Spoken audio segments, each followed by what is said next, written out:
സുഹൃത്തുക്കളെ, LGS exam oriented ആക്കി തയ്യാറാക്കിയിട്ടുള്ള ഒരു 30 ചോദ്യങ്ങളാണ് ഈ വീഡിയോയിൽ ഉൾപ്പെടുത്തിയിട്ടുള്ളത്.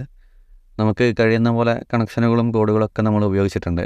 അപ്പോൾ ഇതിലും ബെറ്റർ ആയിട്ടുള്ള കണക്ഷനുകൾ നിങ്ങൾക്ക് കിട്ടുകയാണെങ്കിൽ അതൊന്ന് കമൻറ്റ് ബോക്സിൽ ഷെയർ ചെയ്യുക.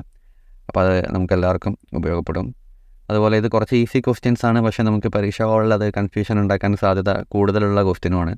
അപ്പോൾ അത്തരം ക്വസ്റ്റ്യൻസ് ഒരുപാട് കണ്ടിട്ടുണ്ട്. അപ്പോൾ നമ്മളിത് എക്സാം ഹാളിൽ വെച്ചിത് കാണുന്ന സമയത്ത് 4 ഓപ്ഷനിൽ ഇത് കാണുമ്പോൾ ജസ്റ്റ് നമുക്ക് ഒരു കൺഫ്യൂഷൻ ഉണ്ടാക്കാൻ സാധ്യത കൂടുതലാണ്.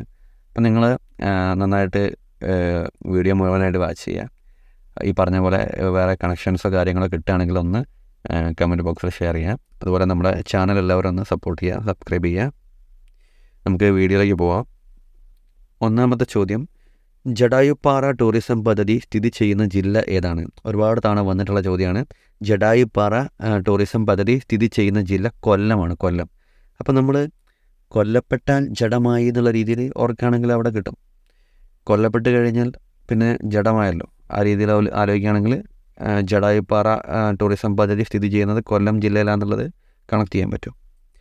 രണ്ടാമത്തെ ചോദ്യം, ഭാരത് ചോട്ട ആന്തോളൻ അഥവാ ഓഗസ്റ്റ് പ്രസ്ഥാനം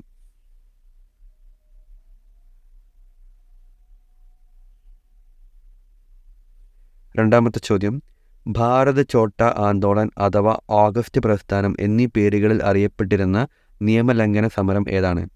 ക്വിറ്റ് ഇന്ത്യ പ്രസ്ഥാനമാണ്. ക്വിറ്റ് ഇന്ത്യ പ്രസ്ഥാനമാണ് ഭാരത് ചോട്ട ആന്തോളൻ അഥവാ ഓഗസ്റ്റ് പ്രസ്ഥാനം എന്നീ പേരുകളിൽ അറിയപ്പെട്ടിരുന്ന നിയമലംഘന സമരം.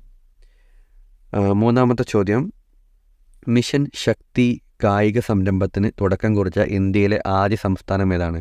മിഷൻ ശക്തി കായിക സംരംഭത്തിന് തുടക്കം കുറിച്ച ഇന്ത്യയിലെ ആദ്യ സംസ്ഥാനമാണ് മഹാരാഷ്ട്ര. അപ്പം നമ്മൾ ഈ ദൈവത്തിനൊക്കെ സ്തുതിച്ചുകൊണ്ട് മഹാശക്തി എന്നുള്ള രീതിയിലൊക്കെ പറയല്ലോ, മഹാരാഷ്ട്ര എന്നുള്ളത് ശക്തി എന്നുള്ളത് അങ്ങനെ കണക്ട് ചെയ്യാം. അല്ലെങ്കിൽ രാഷ്ട്രീയക്കാർക്ക് ഭയങ്കര ശക്തിയാണെന്നുള്ള രീതിയിലൊക്കെ ഓർത്താലും മതി. അപ്പം മഹാശക്തി എന്നുള്ള രീതിയിൽ ആലോചിച്ചാൽ നമുക്ക് അത് കണക്ട് ചെയ്യാൻ പറ്റും. നാലാമത്തെ ചോദ്യം, ദേശീയ കൈത്തറി ദിനം ആചരിക്കുന്നത് എന്നാണ്? ദേശീയ കൈത്തറി ദിനം ആചരിക്കുന്നത് ഓഗസ്റ്റ് 7-നാണ്. ഓഗസ്റ്റ് 7-നാണ് ദേശീയ കൈത്തറി ദിനം ആചരിക്കുന്നത്. അപ്പോൾ അത് ജസ്റ്റ് ഓർത്ത് വയ്ക്കാൻ, നമ്മളിപ്പോൾ നമ്മളെ വീട്ടിലൊരു ഗസ്റ്റ് താമസിക്കാൻ വരികയാണ്, നമ്മളേതെങ്കിലും കസിനോ ആരെങ്കിലുമൊക്കെ ആയിക്കോട്ടെ, നമ്മളൊരു ഗസ്റ്റ് താമസിക്കാൻ വരികയാണ്. അപ്പം 7 എന്നുള്ളത് നമ്മൾ ഒരാഴ്ചയായിട്ട് കണക്കാക്കാൻ.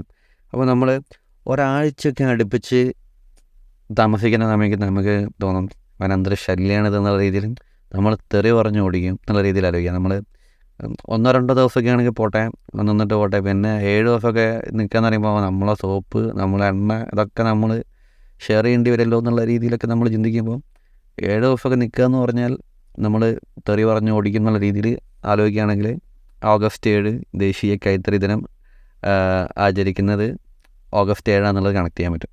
ജസ്റ്റ് ഓർത്ത് വെക്കാൻ വേണ്ടി പറയുന്നതാണ്. നാലാമത്തെ ചോദ്യം, കേരളത്തിലെ ആദ്യ റോബോട്ടിക് റെസ്റ്റോറൻറ്റ് പ്രവർത്തനം ആരംഭിച്ച ജില്ല കണ്ണൂരാണ്, കണ്ണൂർ.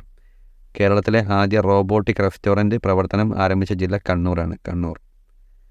ആറാമത്തെ ചോദ്യം, ദേശാടന പക്ഷികളുടെ പറുദീസ എന്നറിയപ്പെടുന്ന കേരളത്തിലെ പക്ഷി സങ്കേതം കടലുണ്ടിയാണ്. ദേശാടന പക്ഷികളുടെ പറുദീസ എന്നറിയപ്പെടുന്ന കേരളത്തിലെ പക്ഷി സങ്കേതമാണ് കടലുണ്ടി. ഒക്കെ എല്ലാവർക്കും അറിയുന്നതാണ്. ഏഴാമത്തെ ചോദ്യം, ലോക പ്രകൃതി സംരക്ഷണ ദിനം എന്നാണ്? ലോക പ്രകൃതി സംരക്ഷണ ദിനം എന്നാണ്? ജൂലൈ 28-ആണ്. അത് നമ്മൾ പ്രകൃതി സംരക്ഷണം എന്ന് പറഞ്ഞാൽ നമ്മൾ ജൂലൈ എന്നുള്ളൊരു ചൂല് ആലോചിച്ചാൽ മതി.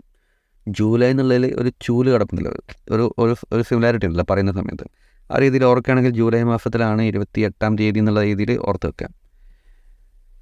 അപ്പോൾ എട്ടാമത്തെ ചോദ്യം, ഇന്ത്യയുടെ ഏത് പുതിയ സംസ്ഥാന തലസ്ഥാനത്തിൻ്റെ പേരിനാണ് മരിക്കാത്തവരുടെ നാട് എന്ന് പറയുന്നത്? മരിക്കാത്തവരുടെ നാട് അമരാവതിയാണ്. ആന്ധ്രാപ്രദേശിൻ്റെ തലസ്ഥാനമായ അമരാവതിയാണ് മരിക്കാത്തവരുടെ നാട് എന്നറിയപ്പെടുന്ന സംസ്ഥാന തലസ്ഥാനം. ഒമ്പതാമത്തെ ചോദ്യം, എല്ലാ വർഷവും ഓഗസ്റ്റിലെ 2-ാം ശനി അരങ്ങേറുന്ന വള്ളംകളി ഏതാണ്? നെഹ്റു ട്രോഫി വള്ളംകളിയാണ് എല്ലാ വർഷവും ഓഗസ്റ്റിലെ 2-ാം ശനിയാഴ്ച അരങ്ങേറുന്ന വള്ളംകളി. അപ്പോൾ നമ്മൾ അത് ജസ്റ്റ് എല്ലാവർക്കും അറിയുന്നതായിരിക്കും. അപ്പോൾ അത് ഓർത്ത് വെക്കണമെങ്കിൽ നമ്മൾ 2-ാം ശനി എല്ലാവർക്കും ഒഴിവായിരിക്കും. അപ്പോൾ നമ്മൾ ഓഗസ്റ്റ് മാസത്തിലാണ് ഗസ്റ്റായിട്ട് നെഹ്റു ആണ് അത് ഫസ്റ്റ് ടൈം വന്നത് എന്നുള്ള രീതിയിൽ, അങ്ങനെയാണ് ഇതിൻ്റെ റിയാലിറ്റി. ശരിക്കും നെഹ്റു വന്നിട്ട് ആണ് അതിൻ്റെ ഒരു തുടക്കം വരുന്നത്. അപ്പം ആ രീതിയിൽ ഓർക്കുകയാണെങ്കിൽ ഗസ്റ്റായിട്ട് നെഹ്റു ആയിരുന്നു വന്നത്. അപ്പോൾ 2-ാം ശനി ആയതുകൊണ്ട് നാട്ടുകാർക്ക് എല്ലാവർക്കും ലീവ് ഉള്ള ദിവസമാണെന്നുള്ള രീതിയിൽ ഓർത്ത് വെച്ചാൽ നമുക്ക് അവിടെ പിടിക്കാം. 10ാമത്തെ ചോദ്യം, മഴനിഴൽ പ്രദേശമായ ചിന്നാർ സ്ഥിതി ചെയ്യുന്ന ജില്ല ഏതാണ്? ഇടുക്കിയാണ്. മഴനിഴൽ പ്രദേശമായ ചിന്നാർ സ്ഥിതി ചെയ്യുന്ന ജില്ല ഇടുക്കിയാണ്. 11ാമത്തെ ചോദ്യം, രത്നകര എന്ന വിളിപ്പേരിൽ അറിയപ്പെട്ടിരുന്ന സമുദ്രമേത്? രത്നകര എന്ന വിളിപ്പേരിൽ അറിയപ്പെട്ടിരുന്ന സമുദ്രമാണ് ഇന്ത്യൻ മഹാസമുദ്രം.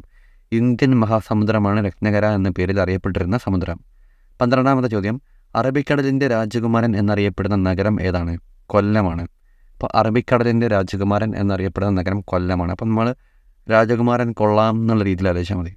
അറബിക്കടലിൻ്റെ രാജകുമാരൻ കൊള്ളാം, നല്ല ഭംഗിയുണ്ട് എന്നുള്ള രീതിയിൽ കൊള്ളാം എന്നുള്ള ഇതിലാലോചിച്ചാൽ കൊല്ലം എന്നുള്ളത് കിട്ടും.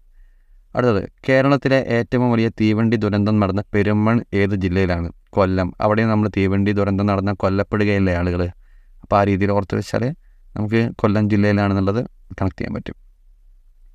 14ാമത്തെ ചോദ്യം, ലോക ചരിത്രത്തിൽ തന്നെ ആദ്യമായാണ് കാലാവസ്ഥാ വ്യതിയാനത്തെ തുടർന്ന് ഒരു രാജ്യം തലസ്ഥാനം മാറ്റത്തിന് ഒരുങ്ങുന്നത്. ഏത് രാജ്യമാണിത്? തലസ്ഥാനം മാറ്റാനായിട്ട് തീരുമാനിച്ചത് ഇന്തോനേഷ്യയാണ്. ഇന്തോനേഷ്യ. അപ്പം നമ്മൾ തലസ്ഥാനം മാറുന്ന സമയത്ത് മറ്റ് രാജ്യങ്ങളോട് ചോദിക്കുക, നിങ്ങൾ ഉണ്ടോ ഞങ്ങളെ കൂടെ ഉണ്ടോ എന്നുള്ള രീതിയിൽ ചോദിക്കുന്ന ആലോചിക്കുകയാണെങ്കിൽ ഇന്തോനേഷ്യ എന്നുള്ളത് ജസ്റ്റ് ഓർക്കാൻ പറ്റും. അടുത്തത്, ഓഗസ്റ്റ് 25 ഏത് ദിനമായിട്ടാണ് കേരള സർക്കാർ ആചരിക്കുന്നത്? ഓഗസ്റ്റ് 25 ഏത് ദിനമായിട്ടാണ് കേരള സർക്കാർ ആചരിക്കുന്നത്? അത് ജീവകാരുണ്യ ദിനമാണ്. ചട്ടമ്പി സ്വാമികളുടെ ജന്മദിനമാണ്. അപ്പം ചട്ടമ്പി സ്വാമികളുടെ ജന്മദിനമായ ഓഗസ്റ്റ് 25 ജീവകാരുണ്യ ദിനമായിട്ടാണ് കേരള സർക്കാർ ആചരിക്കുന്നത്. 16ാമത്തെ ചോദ്യം, ലോക നാട്ടറിവ് ദിനം എന്നാണ്? ലോക നാട്ടറിവ് ദിനം എല്ലാ വർഷവും ഓഗസ്റ്റ് 22-നാണ്. എല്ലാ വർഷവും ഓഗസ്റ്റ് 22-നാണ് ലോക നാട്ടറിവ് ദിനമായിട്ട് ആചരിക്കുന്നത്. കോവിഡ്-19 ആദ്യമായിട്ട് റിപ്പോർട്ട് ചെയ്ത രാജ്യം ഏത്? കോവിഡ്-19 ആദ്യമായിട്ട് റിപ്പോർട്ട് ചെയ്ത രാജ്യം ചൈനയാണ്. ചൈന എല്ലാവർക്കും അറിയുന്നതാണ്. പശ്ചിമഘട്ടത്തിൻ്റെ നാശത്തെക്കുറിച്ച് പഠനം നടത്തിയ റിപ്പോർട്ട് ഏതാണ്? പശ്ചിമഘട്ടത്തിൻ്റെ നാശത്തെക്കുറിച്ച് പഠനം നടത്തിയ റിപ്പോർട്ടാണ് ഗാഡ്ഗിൽ റിപ്പോർട്ട്. ഫിമിലറാണ്, എല്ലാവർക്കും അറിയുന്ന ക്വസ്റ്റ്യനാണ്. അടുത്തത് 19, രാഷ്ട്രീയ ഏകതാ ദിവസ് ആയി ആചരിക്കുന്നത് എന്നാണ്? ഒക്ടോബർ 31-നാണ്. ഒക്ടോബർ 31-നാണ് രാഷ്ട്രീയ ഏകതാ ദിവസായിട്ട് ആചരിക്കുന്നത്. 20ാമത്തെ ചോദ്യം, കേരളത്തിലെ ഏത് വിമാനത്താവളത്തിലാണ് 2020 വിമാന ദുരന്തം ഉണ്ടായത്? കോഴിക്കോടാണ്. കോഴിക്കോട് ജില്ലയിലാണ് കോഴിക്കോട് വിമാനത്താവളം. അപ്പോൾ അവിടെയാണ് 2020 വിമാന ദുരന്തം ഉണ്ടായത്. മികച്ച കർഷക വനിതയ്ക്കുള്ള കേരള കൃഷി വകുപ്പ് നൽകുന്ന പുരസ്കാരമാണ് കർഷക തിലകം. കർഷക തിലകം കിട്ടുന്നത് വനിതകൾക്കാണ്. മികച്ച കർഷക വനിതകൾക്കാണ് കർഷക തിലകം അവാർഡ് കിട്ടുന്നത്. ലോകത്തിലെ ഏറ്റവും വലിയ പക്ഷി പ്രതിമ സ്ഥിതി ചെയ്യുന്നത് എവിടെയാണ്? ജഡായുപ്പാറയാണ്. അപ്പോൾ ജഡായുപ്പാറയിലാണ് ലോകത്തിലെ ഏറ്റവും വലിയ പക്ഷി പ്രതിമ സ്ഥിതി ചെയ്യുന്നത്. 23ാമത്തെ ചോദ്യം, പാമ്പിൻ വിഷത്തിൻ്റെ നിറം എന്താണ്? പാമ്പിൻ വിഷത്തിൻ്റെ നിറം മഞ്ഞയാണ്. മഞ്ഞ നിറത്തിലാണ് പാമ്പിൻ്റെ വിഷം ഉണ്ടാവുക. 24ാമത്തെ ചോദ്യം, കേരളത്തിലെ ഏറ്റവും വലിയ ഭൂഗർഭ ജലവൈദ്യുത നിലയം സ്ഥിതി ചെയ്യുന്ന സ്ഥലമേത്? മൂലമറ്റമാണ്. മൂലമറ്റത്തിലാണ് കേരളത്തിലെ ഏറ്റവും വലിയ ഭൂഗർഭ ജലവൈദ്യുത നിലയം സ്ഥിതി ചെയ്യുന്നത്.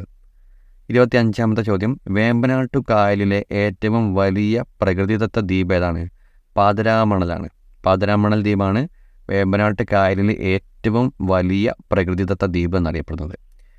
26ാമത്തെ ചോദ്യം, ഓപ്പറേഷൻ അരിക്കൊമ്പൻ എന്ന് പറയുന്ന മിഷൻ ഉണ്ടല്ലോ, അതുവഴി പിടികൂടിയ ആനയെ തുറന്നുവിട്ട വന്യജീവി സങ്കേതം ഏതാണ്? മുല്ലക്കുടിയാണ്. പെരിയാറിലെ മുല്ലക്കുടി എന്ന് പറയുന്ന വന്യജീവി സങ്കേതത്തിലാണ് ഈ അരിക്കൊമ്പൻ ഓപ്പറേഷൻ വഴി പിടിച്ച ആനയെ തുറന്നുവിട്ടത്. 27ാമത്തെ ചോദ്യം, ജന്മദിനവും മരണദിനവും അവധിയായി ആചരിക്കുന്ന കേരളീയൻ ആരാണ്? ശ്രീനാരായണ ഗുരുവാണ്. ശ്രീനാരായണ ഗുരുവിൻ്റെ ജന്മദിനവും മരണദിനവും അവധിയായിട്ടാണ് നമ്മൾ ആചരിക്കുന്നത്. 28ാമത്തെ ചോദ്യം, ഇന്ത്യയുടെ സാമ്പത്തിക തലസ്ഥാനം ഏത്? മുംബൈ.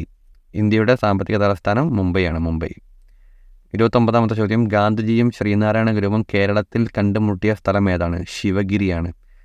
ശിവഗിരിയിൽ വെച്ചിട്ടാണ് ഗാന്ധിജിയും ശ്രീനാരായണ ഗുരുവും കേരളത്തിൽ കണ്ടുമുട്ടിയത്. 30ാമത്തെ ചോദ്യം, ട്രെയിനുകൾ കൂട്ടിയിടിക്കുന്നത് ഒഴിവാക്കാനായി തദ്ദേശീയമായി വികസിപ്പിച്ച സുരക്ഷാ സംവിധാനം ഏതാണ്? കവചാണ്. കവച്. അടുത്ത കാലത്തെ പരീക്ഷകളിലൊക്കെ കണ്ടിട്ടുള്ള ചോദ്യമാണ്. ട്രെയിനുകൾ കൂട്ടിയിടിക്കുന്നത് ഒഴിവാക്കാനായിട്ട് തദ്ദേശീയമായി വികസിപ്പിച്ച സുരക്ഷാ സംവിധാനമാണ് കവച്. നമ്മളൊരു 30 ചോദ്യങ്ങൾ ഡിസ്കസ് ചെയ്തിട്ടുണ്ട്. അത് ഏതാനും കുറച്ച് ചോദ്യങ്ങൾക്ക് കണക്ഷൻസ് നമ്മൾ പറഞ്ഞിട്ടുണ്ട്. ബാക്കി നമ്മൾ അത്ര കണക്ഷൻ ആവശ്യം ഇല്ലാന്ന് തോന്നുന്നു. നമുക്ക് ഈസി ആയിട്ട് ഓർക്കാൻ പറ്റുന്നതാണ്.